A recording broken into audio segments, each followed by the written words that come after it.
हा एक भावनिक क्षण आहे. सगळ्यांनी डोळ्यात साठवावा.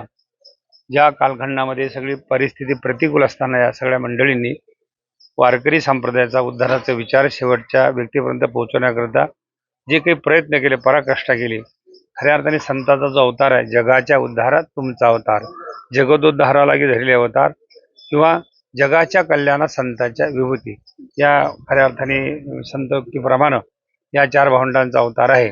आणि जो अवतार ज्या वंशामध्ये झाला, भक्त त्र्यंबक पंत मूळ पुरुष आधी, आणि अशा त्र्यंबक पंतांच्या वंशामध्ये पुढे गोविंद पंत, आणि गोविंद पंत नंतर विठ्ठल पंत, आणि त्यांच्या पोटी धन्य धन्य जयाची खुशी ज्ञानदेव जन्मले. ज्ञानदेव महाराज म्हणजे ज्ञानेश्वर महाराज नाही, त्या चारही भावंडांचा जन्म ज्यांच्या कुशीतनं झाला, ज्यांच्या पोटी झाला, ज्या वंशामध्ये झाला, असे गोविंद पंत, त्यांची समाधी इथच्या चंपावतीच्या तीरावर या नगरामध्ये असल्यामुळे, बिंदुसऱ्याच्या तीरावर असल्यामुळं एक आदिशक्ती मुक्ताबाईंचा पालखी सोहळा जेव्हा या शहरामध्ये येतो, तेव्हा या गोविंद पंतांच्या समाधीचं दर्शन घेऊन आईसाहेबांच्या पादुका इथं आणून एक भावनिक क्षण, जे आजोबांच्या नातीचा भेटीचा प्रसंग आपण दरवर्षी साजरा करतो.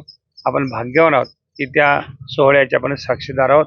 आईसाहेबांना प्रार्थना करू अशाच प्रकारचा हा सोहळा याही पुढे आमच्या जीवनामध्ये सदोतीत राहावा, त्याकरता दरवर्षी आम्हाला मुक्ताबाई इथं घेऊन यावं आणि दरवर्षी हा सोहळा आमच्याकडून करून घ्यावा, अशी मुक्तेला प्रार्थना करतो. कुंडली वरदा.